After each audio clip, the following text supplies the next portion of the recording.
guys, I wish I had like some super fanfare music, cause that would be like really dope. Like at least just some horns. I don't know, or like an echo of just silence of space. But I am Baron J67, and I am Johnny, and we are StarCrossed Gamers. And I'm just grateful that you guys are even listening to this point, even though we're only like 30 seconds in. But I'm just happy that you guys are taking the time to hear this, and I really appreciate you guys. And I mean, I appreciate you, Johnny. I'm happy. Oh, thank you. I am appreciative of you as well. You gave me this opportunity. Bro, this is all love. We're making this happen. We're growing, we're going, and it's I actually really enjoy this, and I'm happy that you're getting into it as well, because it's fun to be able to sit here and just get your thoughts out on topics that you normally ponder on your own, or being able to find somebody who's into, not necessarily like-minded, but into the same things and topics, because then you can bounce ideas off each other. I mean, everything from potential movie scripts to video games. And speaking on that, I didn't even like intentionally segue that just worked out. So I know we had a full like Star Wars episode, but we're talking more about Star Wars only because recently new things have drummed up around the time frame of the Knights of the Old Republic, which for those who don't know, KOTOR. So for those who don't know, KOTOR came out, I want to say on the original Xbox, right? It was on Xbox and PlayStation 2? Probably. Yeah, I want to say the original. I don't know the exact date. 2004. 2004, so yeah. Now, for me, that was up to at that point, I really had loved RPG games. I played a lot of like Final Fantasy Tactics and Ogre Battle Tactics. So I really liked strategy games. But BioWare, yes, this was a different BioWare. I mean, it's the same BioWare, but as a spirit, it was something different. They made different quality of games back then. They really were making a name for themselves back then. But when they got their hands on the Star Wars universe, the multiple choice options, your character being able to go up and down the scale on the light and dark side, different equipment and gear, and building your lightsaber up, and collecting and doing what was it, companion quest, unlocking companions, not unlocking companions. It was a what's the word I'm looking for? It was ahead of its time. And don't forget the most important feature that was ever added to a video game ever. Pazak, the card game. Oh, was this the first game to add a mini game in it? No. No. No way. No way. But you gotta admit, that card game was ridiculous, and lots of people spent a lot of time playing that card game. Didn't you get to collect the cards as you went to? Yeah. For those unaware, Pazak is basically the Star Wars equivalent of blackjack. And instead of hitting 21, you hit 20. And yes, you collect cards as you play. It was so... Okay, put it this way. If they remastered the game today, the original KOTOR, even the KOTOR 2, I would go and pick it up right now. If it was a remaster, it wouldn't even have to be new story. I wouldn't want that. It wouldn't have to be new mechanics. I wouldn't even really want that either. More, I guess, quality of life stuff. But I wouldn't even want nothing major other than a graphics rehaul. You know, like, I would go and pick it up. They could get my money for $60, and you give me a twofer. You give me KOTOR 1 and 2. I'd be down. But the reason I bring all this up, and I'm ranting, is so information has been leaked that EA is working on yes, that EA, is working on a Knights of the Old Republic sequel. Now, okay, folks. So I'm gonna go ahead. This show has very mixed feelings about KOTOR. Yes. Now, the thing that has me, so shout out to Mr. Matty Plays. I look out for him on YouTube. I love his work. Would love to work with him in the future. It'd be pretty cool. So they're talking about it's supposed to be some type of sequel remake, and they're supposed to be working it towards a movie that's potentially gonna be released. That's all drumming up. So you got a new game, and it's supposed to tie into the movies that's supposed to come out. Now, my bet on all of this is that it's gonna be heavily around a major character in KOTOR 2. Now, KOTOR 2. Yeah, because he was in KOTOR 2, right? Or was it? He was in the first one. He was in the first one, so never mind. So absolutely. I think it's gonna be all about Darth Revan and bringing it, because they even mentioned canonizing certain aspects of the game. Only thing that's not canon, that's not clear as day canon, that would matter is Revan. God help us. Because he was technically the original chosen one, right? No, well, I mean, according to the Star Wars lore, chosen ones come about every so often, so it's not like a once in a universe occurrence. But apparently he was the chosen one of his time period. Except he wasn't really bringing balance either. He was just really good.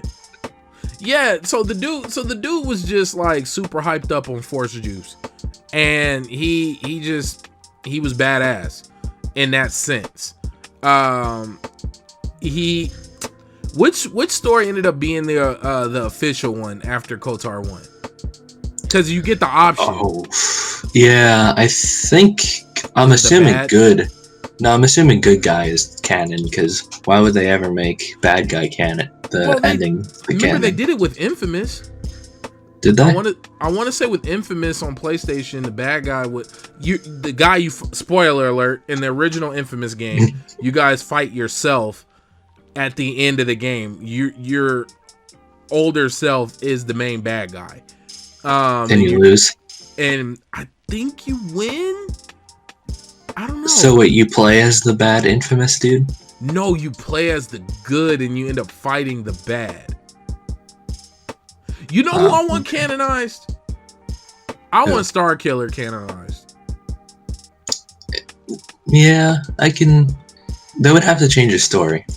Yeah, but guess what? We don't talk a lot. There's not much out unless you dig deep and you're like heavy into the books and comics.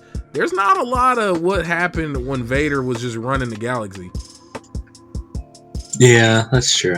So, I mean, you could have that. I think that's why all these little shows and cartoons and animated series, when they pop up, they kind of can do what they want, because as long as you tie it up neatly right before the original trilogy, it kind of doesn't matter.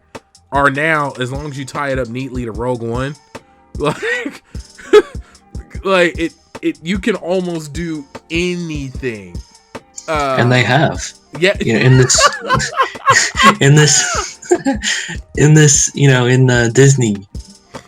Disney Star Wars, out of all this material that has come on, after their takeover, at least one, no, I lie, not the book, at least a movie and a TV show and a video game have all taken place between episodes 3 and 4. Yep. So really, they can just do whatever they want. They really can. Their lore masters are on vacation, apparently, but no gatekeepers. Okay, here we go. So I found the line. So Cinelinx claims that the game would integrate elements from the first 2 games in order to bring certain things into current Star Wars canon, essentially making the game more of a reboot than a remake. Now, we've had these rumors earlier last year, but for them to be drummed up again, and then after the success of Fallen Order, because let's be real, we all know EA is very driven by profit. Like I think there would be a Anthem Netflix series if it was successful, which they kind of shot themselves in the foot on that one, but we're not going to go into that. Now, with the success of Fallen Order, you now know that a single player experience is more than enough, which we always knew that. Like the gaming community always knew. It's nothing you have to sell that single player experiences work. We love them. Yeah. Additionally, I just wanted to also add this in. With the release of Fallen Order, as a single player game, yes, they saw the success, but they also saw that, you know, the community overall is like, hey, EA finally did something right for once. And so they'll probably want to, you know, keep that, you know, that train going by making another single player exclusive game. There you go. And then you can hide some BS behind it and release some crappy multiplayer MOBA or something. Like, and it wouldn't, and nobody would even care. But I'm actually, you know what? Let me stop shooting on them. I'm happy when people continuously make better decisions. As a company, you've seen the success, like we just said, and now you're moving on with it and you're continuing that phase. The one thing that would have been bad is if they would have released Battlefront 3, the skeletal DLC edition. But also you have to remember, you know, they did reboot the Battlefront series, and yes, look what happened there. It was not a faithful recreation at all. It was Battlefront. It was Battlefield Star Wars Edition. Yeah, that's exactly what it was. The first one was boring as hell. Yeah. And the second one, they had a single player mode, but it was horribly written, and from what I understand, quite short for a single player experience. And then their multiplayer was quite buggy and very pay to win, but apparently that's changed. I can't confirm. Yeah, yeah. From what I've heard, a lot of people, like, I own it, but I haven't played it for over about 2 years, I believe. It's been out for 4 years now, right? Surprisingly. Yeah, and it's still, and they just came out with a new, yeah, because it's been out for all 3 Star Wars series for sure. The new trilogy. Oh right. Yeah, because I remember in the promotional material they're like, oh, you remember the Star Destroyers in this episode 7 trailer? Well, Battlefront 2 story will explain to you why they're there. Yep. Yeah, I remember. Sure did do that. And that's actually one thing I don't like is that they're getting kind of sloppy, and it's not necessarily sloppy. I get what they're trying to do. They're trying to force you to take in all their media and all of its forms and locations. Because from what I understand, there was information that was locked behind. Now, don't quote me on this, but I remember coming across info saying that info for the beginning of the new Star Wars movie, the most recent one, The Last Skywalker, there was stuff that was locked behind Fortnite, like information in Fortnite that would have, I don't know if that was a rumor. I hate talking about rumors, but I know I did come across, like, I know I didn't just pull that out of space. Yeah, I did see that they added like a lot of Star Wars content into Fortnite to promote or whatever. So I'm assuming what this is talking about is that, you know, they had it in the game already, but, you know, they didn't have it available yet. So if someone were to poke around, that makes sense. Yeah. Data so miners. I can see what they're going at. Data mine Fortnite. Hey, no, you know what? I appreciate the people who go through all of that, because that's how we find out if we're getting screwed by video game companies. I mean, you think back to Elder Scrolls Blades. People found out that they were soft capping or hard capping people so you couldn't get certain chests and experience points. And only reason we found that out is because people went in and was breaking through the data. And, you know, and that's, I always appreciate people who take those steps. God bless them. Like, how, you know, we're just general consumers for the most part. You know, like, I'm not I would like to think myself hardcore when it comes to all of this, but I'm not. I'm pretty casual on a lot of this stuff, and I just have a general love for all of it, all the fandom. But I really do appreciate those people who take that extra step and really dive in and find all that information. Like, I know I kind of talked about it on my other podcast, but I'm a little bothered by like Xbox's whole situation. And it's not, I don't want to reiterate, I don't want to jump back into it, but basically Xbox came out and said what we already knew, that they were going to be releasing a bunch of different, there wasn't going to be a exclusive Xbox Series X game until about a year. And we all know that for the most part, new consoles, when they come out, they release games on all the previous consoles for a while. Like, I remember PS3 games were still being sold brand new for a while during the PS4 cycle. Matter of fact, PlayStation 3 sales were actually really high.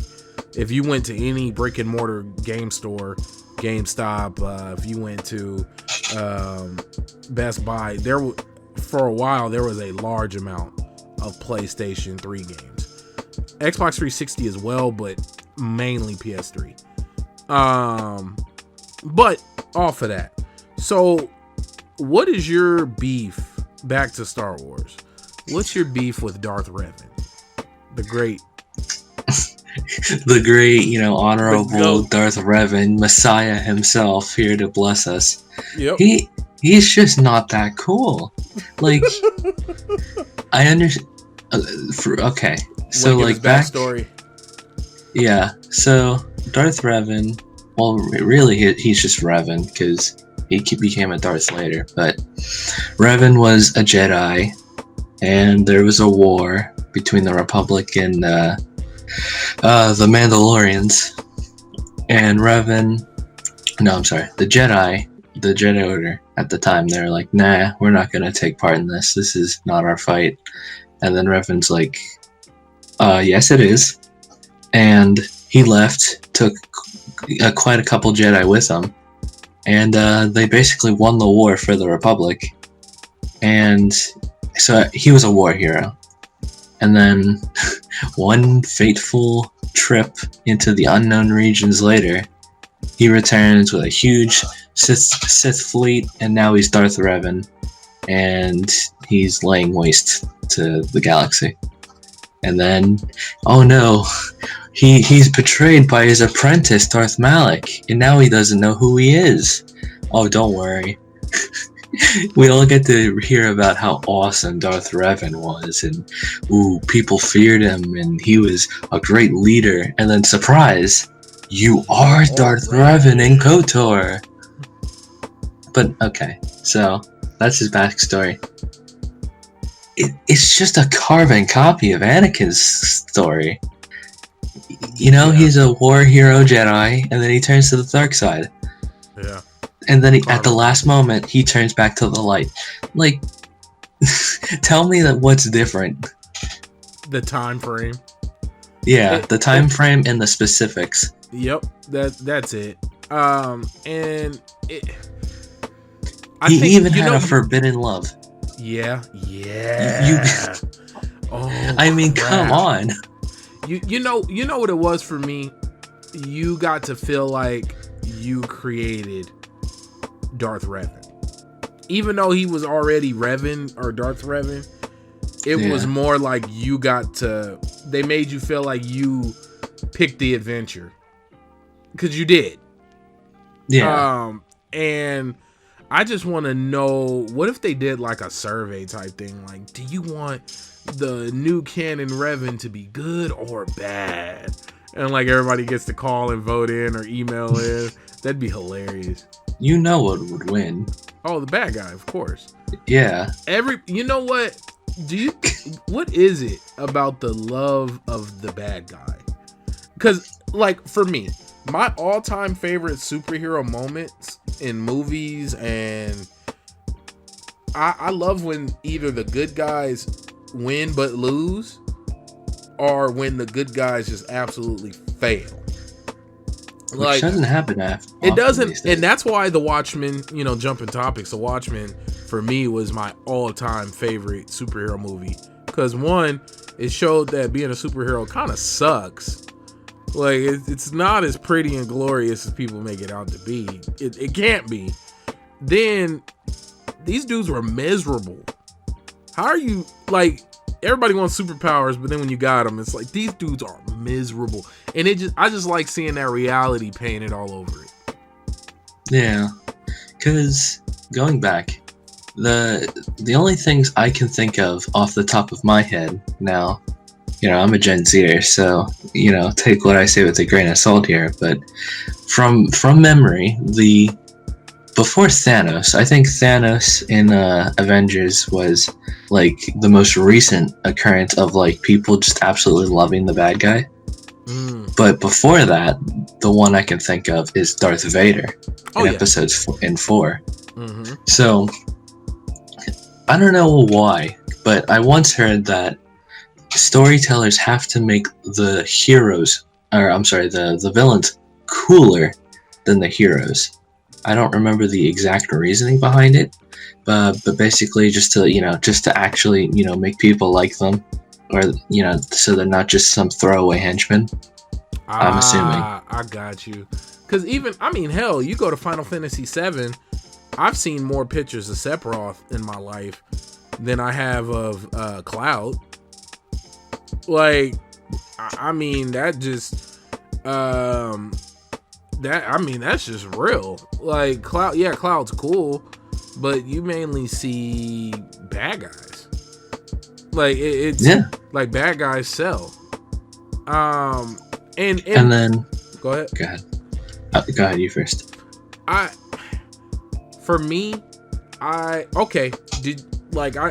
watch a lot of TV, or at least I used to. I think back to the Daredevil Netflix series. What made that so good? Yeah, Daredevil was epic and he was really good. But it was Kingpin. He was such a good Kingpin that I would need to see him as King. Like, if they do a movie, I want him to be Kingpin. I don't want anybody else. I don't even want to see. No, like when you have perfection, you have it. Like, let's not change the recipe here. You got a good on-screen live action Kingpin, and I love it.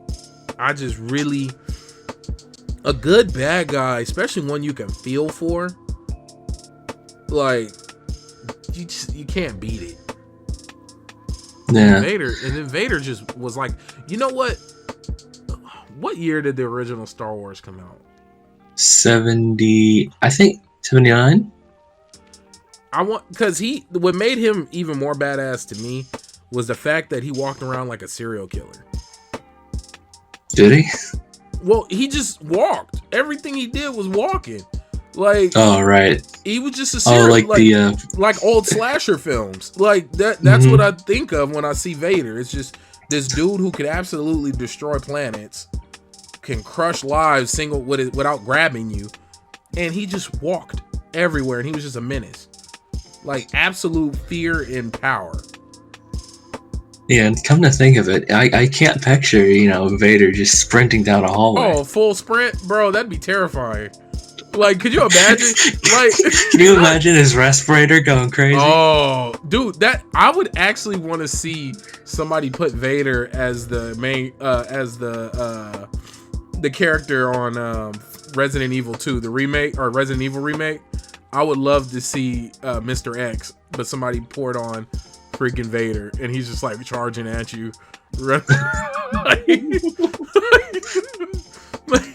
And what? Oh God, that was just iconic, man. Freaking Vader. I know. If I can just squeeze in here, going back to like why we like bad guys. One of the all right. At first we said this was not going to be a full Star Wars episode, but there was a arc in Star Wars: The Clone Wars where it was Asajj Ventress returning to Dathomir with the Night Sisters, and Count Dooku dispatched General Grievous and a droid army to terminate them. So it is a bad guy team against another bad guy team. Yeah, Asajj was the assassin, right? Yeah. And so you had two, dark side bad guy armies going at it with each other. And that was one of the coolest stories. Yep. I think bad guy v bad guy is always really good because they don't have any of the hero restrictions. They don't care if, they go in like killing anybody. They're not going to be like, oh, it's not an honorable kill. Yeah. No, they're just going to slash them. Like they do in the show. Yep. How they have that little, wager in the duel. And then as soon as Grievous loses, he's just like, nah, kill him. And that adult and I love when the bad guys aren't like just fodder. When they're not just like just there. No, when you give them some like it's beautiful. When like you really, them stories are only as good as the bad guy. When you actually give the bad guy oomph, you actually fear them, and you fear for the hero. Yep. But stormtroopers, they're just stupid and can't aim, so you never fear a stormtrooper. Unless you're playing Jedi Fallen Order on Jedi Master, because then the little all of a sudden they can aim. Yeah, those bad boys can aim. Let me tell you. Actually, we haven't talked about me playing that damn game, have we? Go for it. No, okay. Go for it. I think you mentioned you have it, but okay. Now, okay, folks, I've been playing the living hell out of that game. I am absolutely hooked. He's streaming it, by the way. Yes, I am live streaming it. Twitch.tv/BaronJ67 or the link below. Yeah, all the links are below. So yeah, but I've been playing the heck out of it. This is the first game in my whole series of beating games for 2020 because I have a bad habit of just playing something until it no longer brings me joy and then moving on. You know what it is, bro? I want to say late 80s, early 90s movies ruined me. I like when movies used to do the whole, and so-and-so is now raising a family and doing this. At the end of the movie, they give you a little recap. Right. Okay, I don't like the end of movies. Like, where are they now? Yeah, I want that in every movie.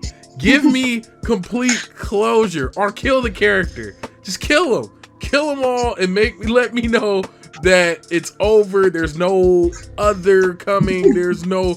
I still think The Wonder Years was one of the best shows ever because they did that whole like, and so-and-so did this and did that and blah, blah. And I look forward to that. So I have this weird thing with not wanting to, I haven't finished a bunch of TV shows on purpose because I want the imagination of what can happen to just stay alive.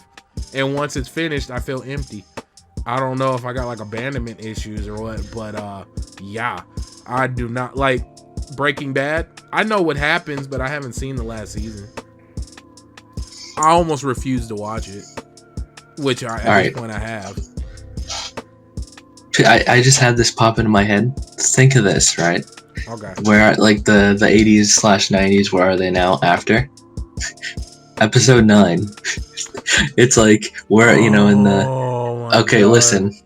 It's Ray goes on to accept thousands of awards at the Coruscant, I don't know, Peace Summit, whatever. She later dies in a space crash. Oh. Bro, real talk, story-wise, it would have made so much more sense for Ben to live and her to die.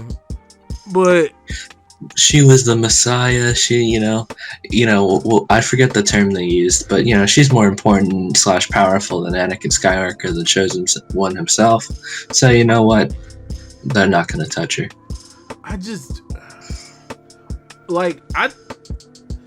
And it's not even a hating on Rey thing. It has nothing to do with her as a character.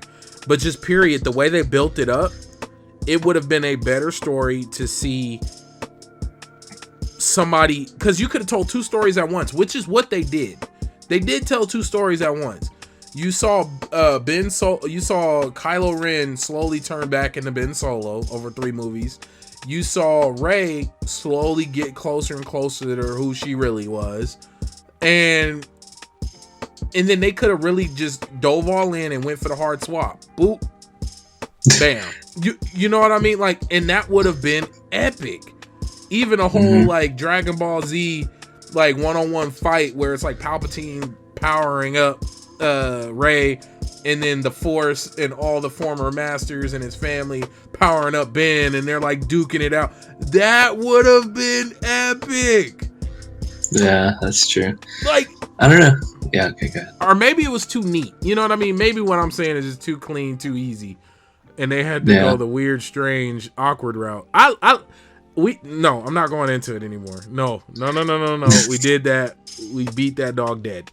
But I'd like to just throw in here that I saw this a couple days ago. I don't know if you've seen it before, but it was an interview with J.J. Abrams, and it was either J.J. Abrams or one of his screenwriter companions. But basically, the gist of the interview was, Rey, our intention with Rey going through this series, because they had to clarify it because 8 kind of ruined a lot what they set up, but the overall point was Rey the whole time was supposed to be this perfect messiah, can do no wrong character, but her only limitation was that she was insecure about herself and didn't know her place in the world.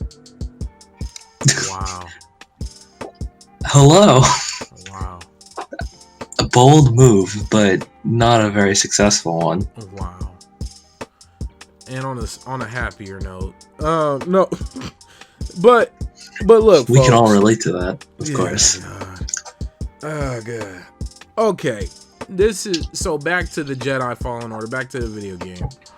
What I love so much about this game, and I'm just super shocked that EA even greenlit this, is it has very heavy Dark Souls vibe. Now, I've only been playing it on the hardest mode, which I believe is called Jedi Master. I've been playing it on that mode since the very beginning, since the start of the game, and it is very, very much so Dark Soulsy. I've been killed by the lowest of creatures, and then I've been absolutely slaughtered by mid-level bosses.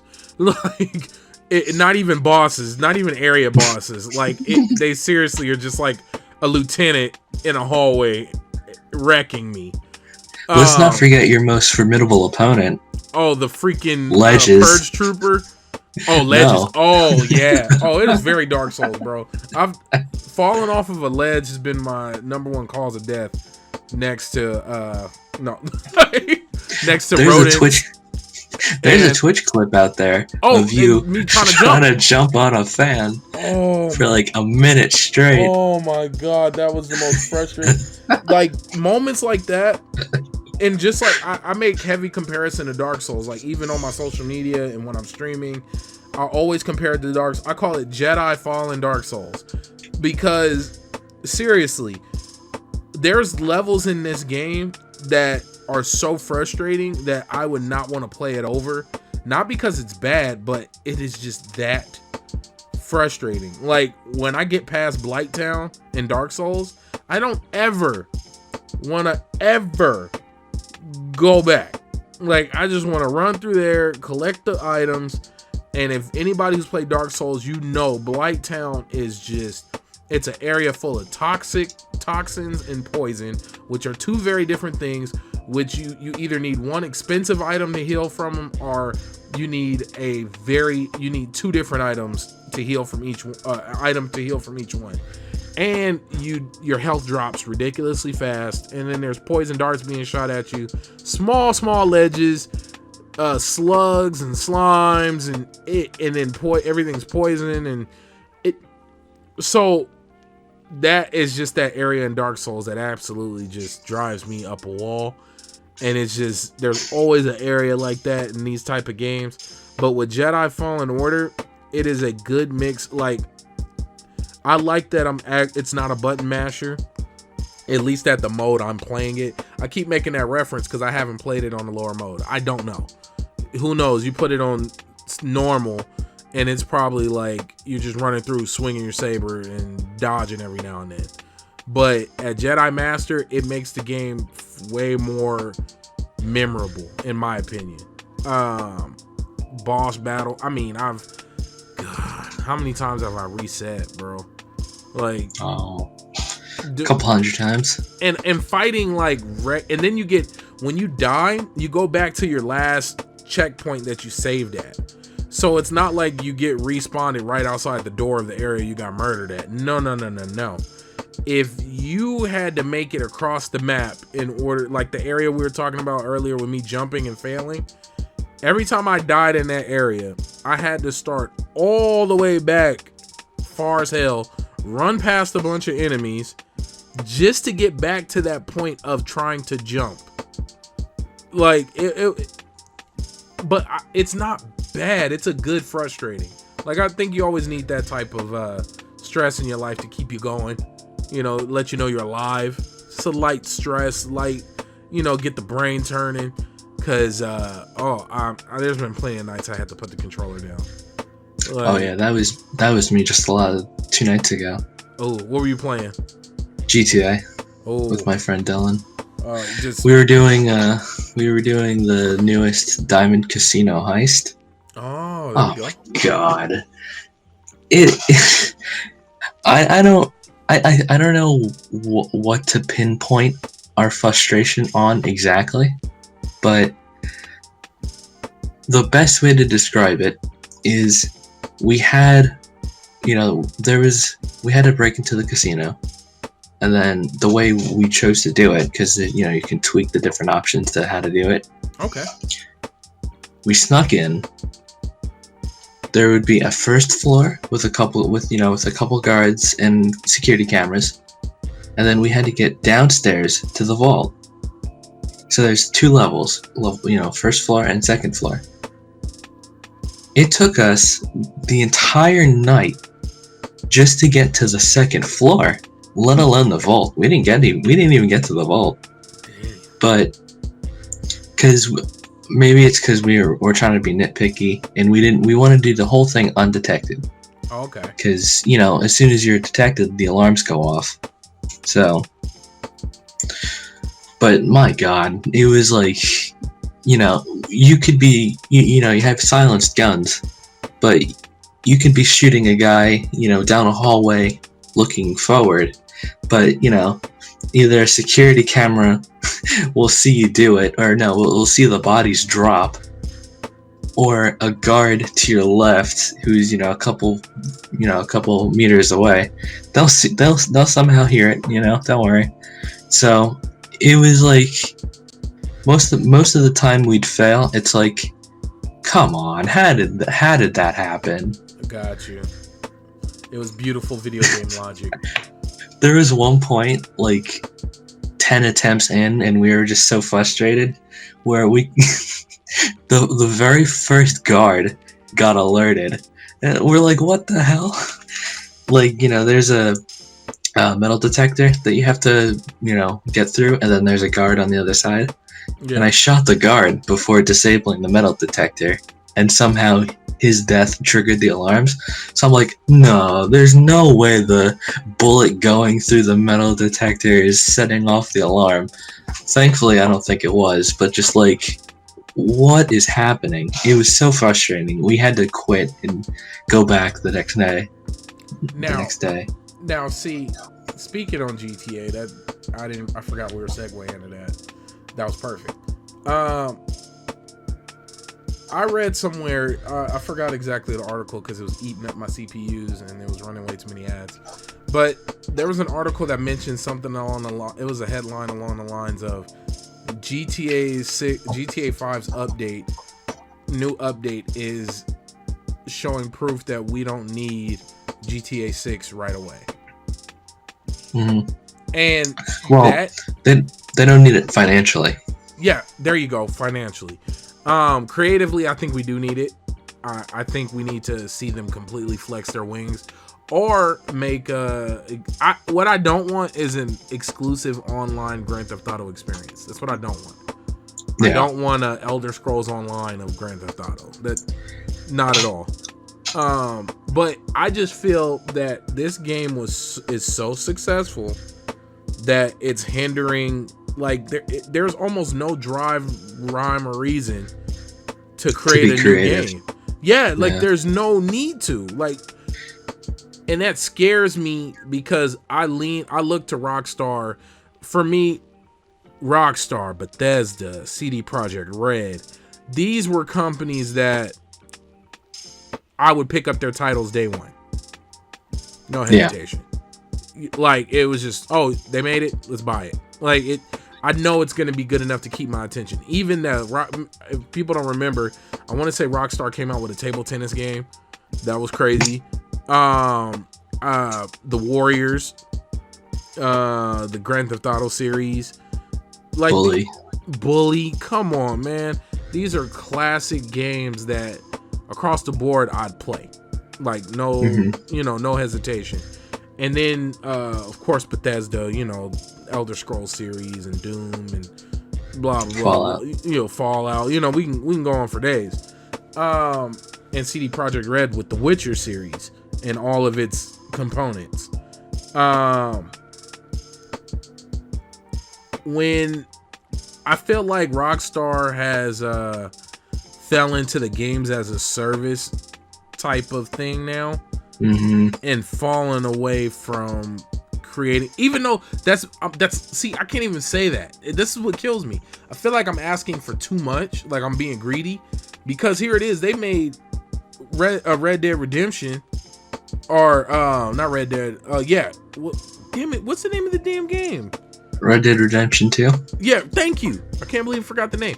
I'm clearly tired. Red Dead Redemption 2, and it had so many beautiful mechanics, whether it's from the horses, taming horses, whether it's from hunting, the way you can kill people, blah, blah, blah, blah, blah, even the online experience. So it's not like what I'm saying is almost making no sense, because they just came out with a wonder of a game in the form of Red Dead Redemption 2. One of the, seriously. But the problem for me is that I still think it was overshadowed by Grand Theft Auto 5. Which we can go look on Twitch right now and see which one's getting more views. And I can almost promise it's Red Dead Redemption. GTA 5.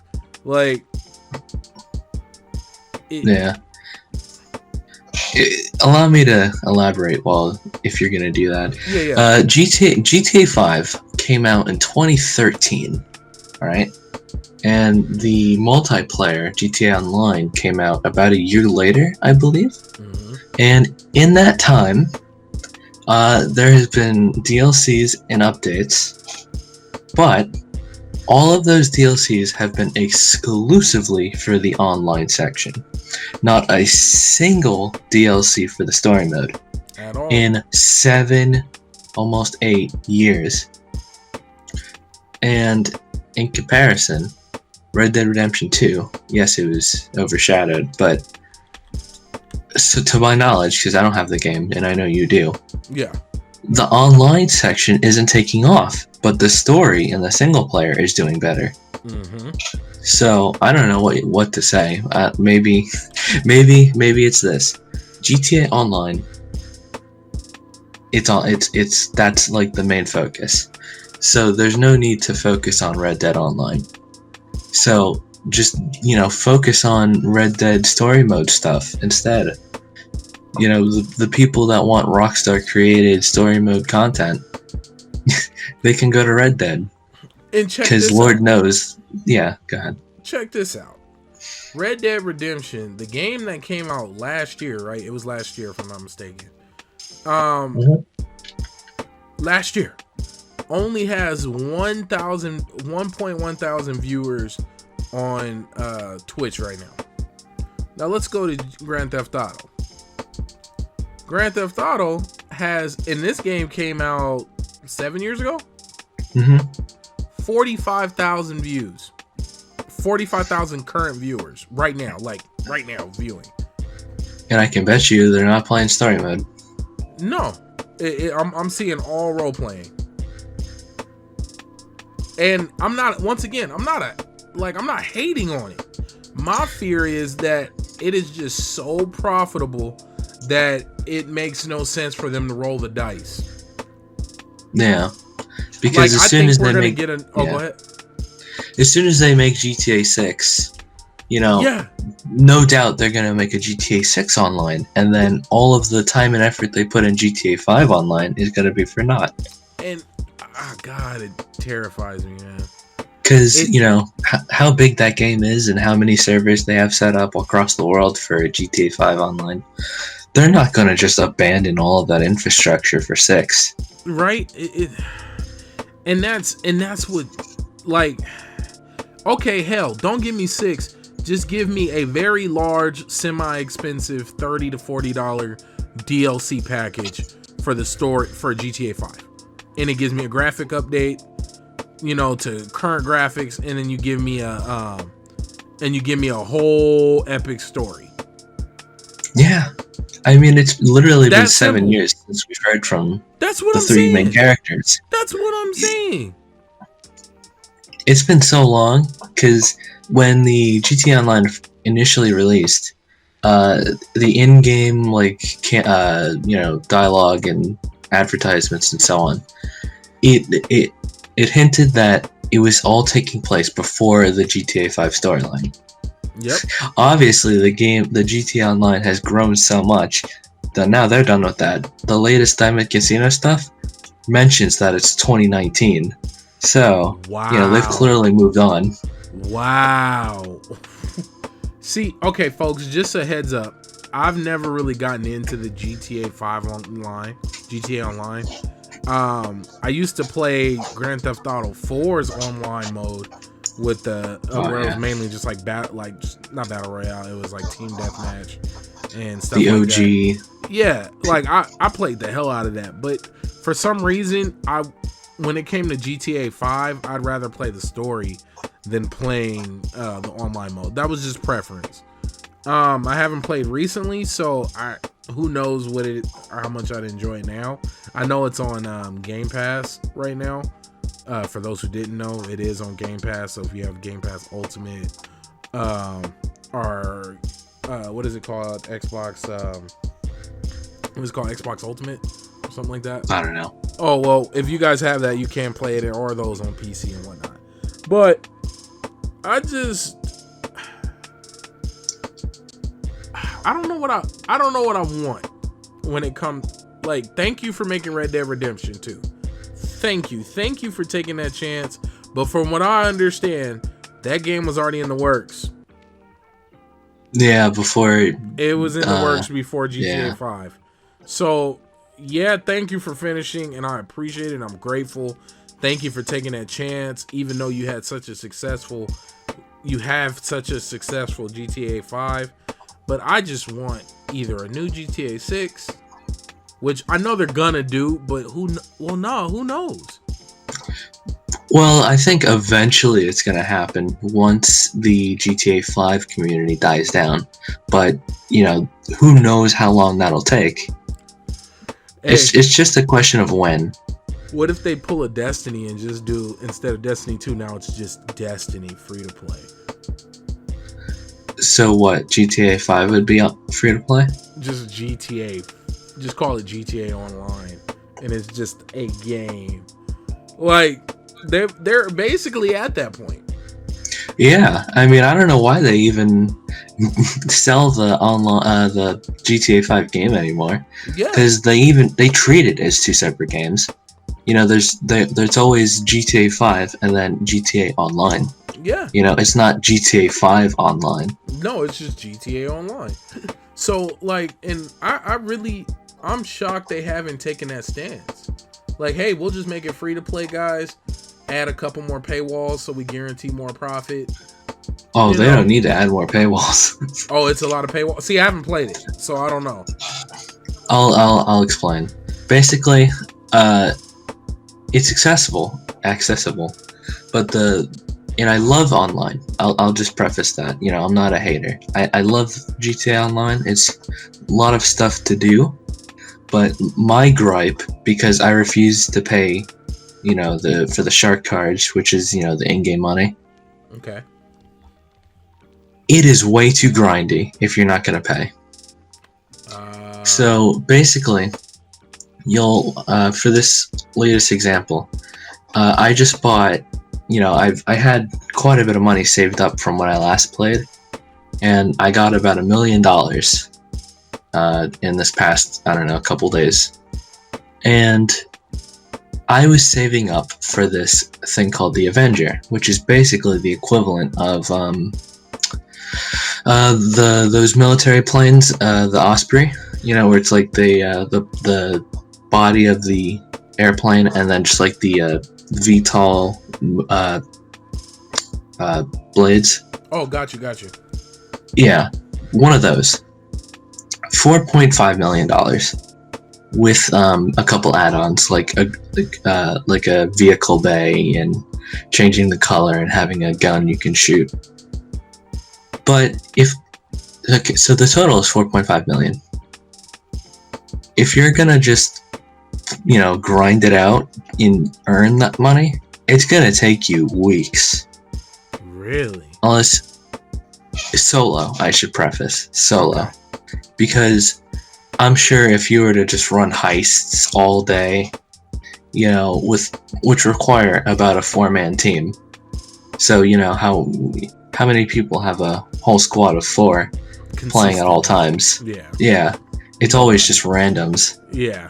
But if you're not doing heists and you're by yourself, it's going to take weeks. Or you could just spend $100 and you'll get $10 million. Well, they have a couple, I'll be fair. One, you can pay $2 for, that's the lowest, $2, and you get $100,000. Which sounds like nothing in Grand Theft Auto money. Yes. I made this comparison. I made this earlier because my friend called me. $100,000 these days in GTA gets you 2 pairs of pants. What? Yes, the clothes. That's the most ridiculous thing.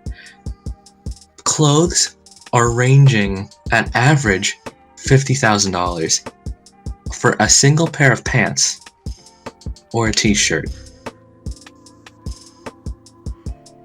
It's not even a cool outfit. It's literally just different colors of Red a kind of polo, pants. 50 grand. Yes. It's so ridiculous. Like, you know, make cars multi-million dollars. I don't care. That sounds fine.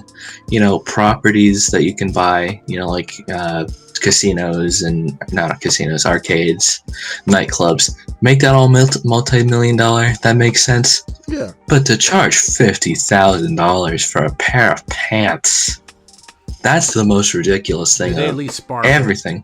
Do they got rhinestones? I'm sure some of them sparkle, but see, I got a helmet that was worth $84,000. It just looked cool. Like, does the helmet help you like take less damage?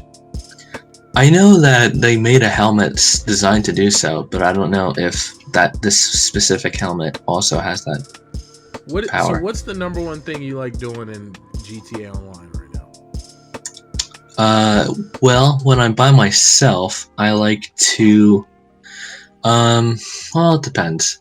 I like, the 2 things I like to do is do heist setups, which thankfully these past 2 updates now, they've allowed you to do it in the multiplayer lobby as opposed to their own separate missions you have to load in. Oh. Which has been really nice. So I like doing those. Or I'll just like to sit around in my apartment and try and like counter griefers. But if I'm playing with my friend, then, you know, playing with him, doing heists and setups and all that stuff, infinitely more fun. Okay. So, we are hitting those last minutes, and we kind of hit all the topics we wanted to talk about. I'm proud. Wow. Yeah, big wow. Folks, seriously, let's all put our energy together and hope that we get Grand Theft Auto 6 sooner rather than later. At least in this decade. Yeah. Oh. And then let's I'm kind of worried about these new generation of consoles, but we'll talk about that more when we get more information next time. But check out all the links below. Everything from Nerds Noir to Twitch to all our fun social media. And I really think if you've made it this far and you're hearing my voice right now, thank you so much. Seriously, because this, I'm gonna do this regardless. We're gonna podcast regardless, but it makes it even better when people are out there actually listening and responding and communicating and going back and forth with us. So just make sure to subscribe, and then make sure to drop a comment and let us know what you guys think, where you think we can improve. Let us know what you guys think about the current state of the gaming industry and what games you're actually looking forward to and which new console you're going to buy. It's a lot of call and suggestions on what you want us to talk about. Yeah, drop some suggestions, man. Communicate with us. Link up. That's what we're here for. But yeah, I am Baron J67. And I am Johnny. Much love. StarCrossed Gamers out. Peace.